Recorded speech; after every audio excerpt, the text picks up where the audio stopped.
If I match my pace with everyone else, then I'll never be number one. Izuku is familiar with the feeling of being unusual or out of place in his world because he was born without a quirk. Even though he has a quirk and the chance to go beyond the unremarkable person Izuku is aware of his differences.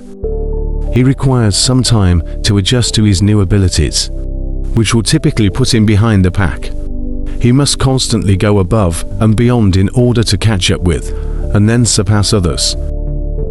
People are not created equal. People in Misutifu, Japan, the setting of the narrative, are either born with oddities or are not given that specific gift or responsibility.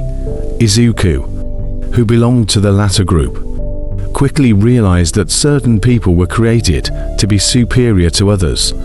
Izuku's comment applies to many aspects of life, including the opportunities available to various people, even though his focus was on the presence or absence of powers in various persons. Izuku is aware that despite this fact, he is not defined by it, and he is capable of overcoming his constraints. I have to work harder than anyone else to make it. I'll never catch up otherwise. Izuku is aware that if he doesn't rise to the challenge, his goal would seem far-fetched with such a heavy burden on his shoulders. He's determined to succeed and fulfill All Might's high expectations for him. Izuku isn't just talk. He puts in a lot of effort to improve his physical and mental toughness, so he can control his newly acquired quirk, One for All. He resists allowing his less fortunate circumstances to hold him back and cause him to become immobile and stagnant. You're the best. That's why I want to defeat you. Izuku owes Katsuki Bakugo, who constantly emphasized his lack of abilities while they were growing up, his nickname, Deku. Despite the tension in their connection, Izuku respected Katsuki because he thought of him as a superior being. Izuku's purchase of One for All caused tensions between them to increase. Izuku, however, merely desired an opportunity to engage in combat with Katsuki in order to advance. He realized that to advance, one must confront the most difficult foes and leave one's comfort zone.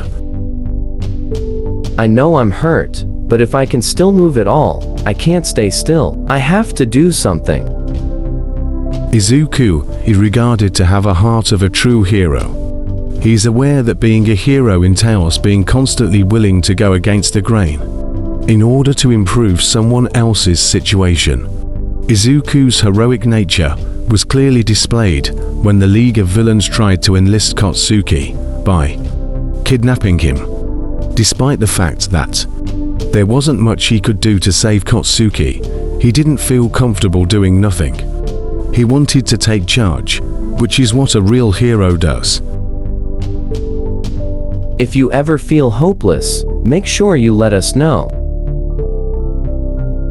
Tenya fell into a deep depression as a result of the villain stain paralyzing his brother and ending his brother's career as a hero. Izuku expressed worry and a desire to assist in any way. He was aware of how difficult a hero's life could be and wanted to lend a hand. Izuku displayed a side of himself other than the obstinate achiever. It is immoral to neglect the consequences of being a hero and leave them unaddressed, even though the conflict is frequently won on the battlefield with abilities and weapons. If I can't save one little girl right in front of me, then how can I ever hope to be a hero who saves everyone? Izuku had a sort of awakening when Overhaul kidnaps Eri, the owner of the Rewind quirk, so he can use her abilities for his own gain. Despite the obstacles he is now facing, he understands that he cannot afford to let Eri down. He discovers the true meaning of heroism once more, realizing that every situation is a test of his strength and dedication to his goal, because a hero must never forsake his duty to save others. He must battle against all odds, and even when it seems hopeless. I'm the Deku who always does his best. Izuku lets go of the guilt he feels over the term Deku. When he says this, he rejects being cast into a role that he no longer desires for himself. He ceases acting like the self-pitying Izuku and totally assumes the role. He redefines what Deku means to him and embraces it. He basically argues that even while he understands that he began as the complete opposite of who he is now, he won't allow it stop him from achieving his objective and is willing to do whatever it takes. If my actions can save any of them, then I've got to do something. After facing the villain Muscular and realizing the strength of the opponents he might have to face, Izuku's confidence runs low, and he questions his abilities and the safety of his mates. But in true hero fashion, he circles back to the fact that underlines his new existence.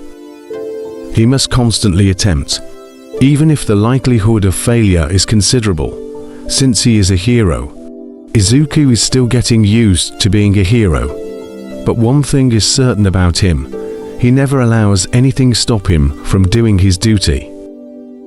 I want to be strong enough that no one will worry about me, to always win, to always save everyone. I want to be the greatest hero. Izuku here reveals his ultimate objective. It is natural why people are concerned about him given his past as a hero. He must overcome numerous obstacles, and there is no assurance that he will always succeed. Izuku wants to get stronger, so that others won't worry about him anymore. He aspires to be so strong that no one would ever doubt his prowess, and that his presence would always inspire confidence in those around him.